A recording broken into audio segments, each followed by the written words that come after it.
Hoy te voy a hablar de algo que quizás te ha pasado. En algún momento de tu vida estoy seguro que lo has experimentado, porque de pronto esa condición se convirtió en una moda en los últimos 10 años. Ansiedad generalizada y crisis de pánico. Lo viví y te voy a contar mi historia. Y no mi historia como una reflexión en la que me voy a poner como víctima. No, no, no. Te voy a contar mi historia tal cual me ocurrió y por qué me ocurrió. En el 2015 yo comencé a hacer cosas de teatro, a trabajar con un actor ya reconocido en su productora. Y estaba yo de pronto teniendo con él algunas cuestiones de reaprendizaje de técnicas de cine. Entonces toda esa convivencia de el mundo de la actuación, en donde tú te tienes que convertir en un lienzo para poder construir un personaje y recibir la información que estás leyendo en el libreto, en cierto modo te deja vulnerable porque eres más sensible para poder recibir la información que necesitas y ponerla en práctica en tu cuerpo y le puedas dar vida al personaje. Bueno, paradójicamente y a la par, en ese momento, un primo mío con el que yo no tenía una relación cercana, muy pocas veces en mi vida lo vi, pero un primo mío fue diagnosticado con cáncer. Los dos éramos de la misma edad. Yo desconocía, nunca había visto, jamás había visto una persona con un cáncer terminal. Y me pidieron que le fuera a dejar un apoyo económico a su mamá, ahí al hospital, para que, pues, en esos momentos difíciles ellos se sostuvieran un poco más, después del tratamiento de la quimioterapia y lo que estaban pasando, ¿no? Yo fui y mi tía, de una manera genuina, me dijo, ¿quieres saludar a tu primo? Y le dije, claro. Ese día yo tenía que ir al teatro en la tarde. Y yo venía con toda la preparación de la que te estoy hablando. Nunca había entrado a un pasillo donde estuvieran muchas personas enfermas con cáncer. Me sorprendió el ambiente, me sorprendió esa sensación emocional que se siente estar en un lugar como ese. Y lo que más me sorprendió fue ver a mi primo, porque no lo reconocí. La enfermedad lo había dañado mucho físicamente. Vas a decir, estás hablando de cáncer y estás fumando. Bueno, no por fumar también necesariamente te da cáncer, ¿eh? Me quedé con esa impresión. Fue en los primeros días de agosto, lo recuerdo, porque tengo muy preciso el día en que me dio mi primer crisis de pánico, que fue un viernes 21 de agosto. Yo estaba sentado en la noche, estaba leyendo un libro y de pronto me sentí mareado, sentado en la sala. Y cuando me sentí mareado empecé a sentir palpitaciones, un dolor muy fuerte en el pecho y que no podía respirar. Inmediatamente me levanté, caminé, busqué un lugar abierto, salí al jardín de la casa y vi que no se calmaba esa sensación. Entonces desperté a todo mundo en la casa diciéndoles que me sentía mal. En ese pequeño lapso de 5 minutos quizá, todas las sensaciones más horribles que te puedas imaginar pasaron por mi cuerpo. Un vértigo tremendo, una sensación de desvanecimiento, una opresión física, un dolor intenso en la frente. Lógicamente, mi cuerpo estaba alterado. Me llevaron a urgencias y en urgencias me estabilizaron. Yo al otro día estaba invitado por una amiga que es actriz a ver el estreno de su obra de teatro, en un sábado.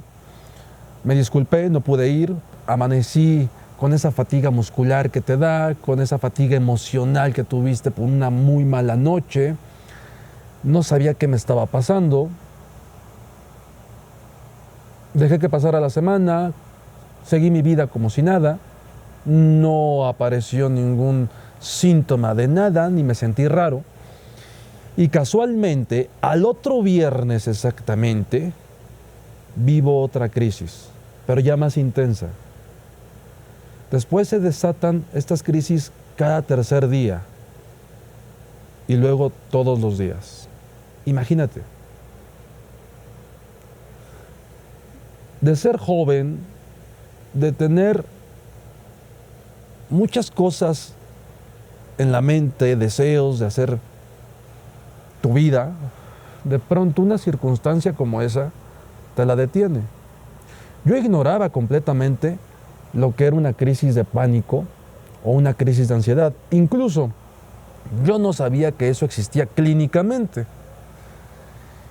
Y tampoco en ese momento sabía. Cada que me daba una crisis de ansiedad, la presión arterial subía, tenía taquicardia y tenía dolores muy fuertes, tanto en el pecho como en la espalda. Los doctores no atinaban, sabiendo el antecedente de que soy fumador, no atinaban a que fuera otra cosa más que a lo mejor un daño que podía expresarse en el corazón y estaba haciendo que el organismo estuviera ya reflejando algo físicamente desde lo interno hacia lo externo. Entonces comenzamos con una serie de exámenes médicos y todos los exámenes médicos salieron muy bien. Recuerdo que en aquel momento yo trabajaba, tenía un amigo que, si me estás viendo, sabes que te aprecio mucho, y a tu mamá también. No es como la película, de verdad, a su mamá la quise mucho. Ella ya no está aquí entre nosotros, era una doctora. Y recuerdo mucho que la doctora me dijo, bueno, cuando tengas los exámenes que te hicieron, los resultados, tráemelos. Se los envié y me dijo, bueno, ¿tú qué comes? Pareciera como si tuvieras un metabolismo de un chavito de 13 o 14 años. Clínicamente, físicamente, estás bien. Parece que lo que tú tienes en desequilibrio es toda la gama de emociones. Yo no quería entender eso, porque tú, cuando gozas de mucha salud, nunca crees que te pueda tocar algo así. Entonces yo decía, bueno, ok, quizás sí sean mis emociones. Estoy con lo del teatro, estoy viajando, siento que estoy teniendo responsabilidades. Fueron 8 meses en que estuve encerrado en mi casa sin salir. La ansiedad se hizo tan fuerte, o le permití que se hiciera tan fuerte, al no tener conciencia y control, que fueron 8 meses fuera de circulación. 8 meses en que cada vez que yo iba al doctor, me pesaban y ya había bajado 1 o 2 kilos. El cabello se estaba cayendo, no se veía un brillo en el rostro ni en los ojos. Empezaba yo a perder interés en hacer cosas, pero no como depresión, no. Perdí interés porque físicamente yo ya no aguantaba estar fuera de mi casa. Se sumó otra cuestión, la agorafobia. Entonces, imagínate vivir con agorafobia, donde yo no podía resistir estar en medio de 4 personas. 4 personas. Eso a mí hacía que me alterara, que empezara a tener palpitaciones, a tener dolores musculares, a sentir vértigo, empezaba a respirar de una manera mal, porque no tenía conciencia de mi respiración y yo no sabía qué estaba pasando. Llegó un momento en el que dije, ¿qué es esto?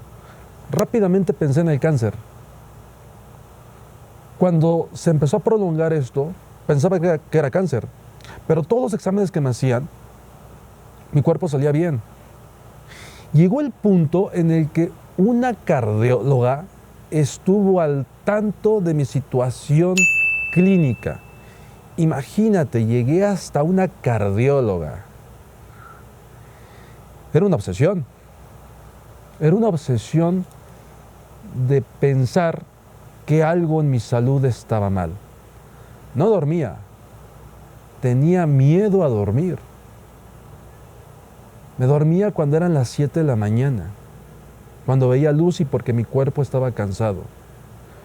Porque empezó mi mente a crear una situación de que si yo cerraba los ojos me iba a morir en ese momento. Entonces brincaba y no podía dormir. Los médicos no me dijeron eso. Buscaban algo clínico, algo físico. Y me habían dicho, si no es esto, es aquello. Entonces ve y hazte un examen del otro. Fueron trucos, pequeñas señales que tanto las terapias como mi conciencia me ayudaban. Yo estaba buscando algo que ya no existía. En la Ciudad de México, estando con Luis Fernando Peña, que ya les he hablado de él, el actor de Amarte Duele, quien interpreta a Ulises. En ese tiempo estábamos haciendo cosas juntos. Estábamos en un café de estos que son muy famosos, de La Sirena, en Insurgentes. Estábamos tomándonos un café y ahí vino una crisis fuertísima, fuertísima de ansiedad, en la que recuerdo que él me descubrió la camisa y me dijo, mano, se te ve el cableado.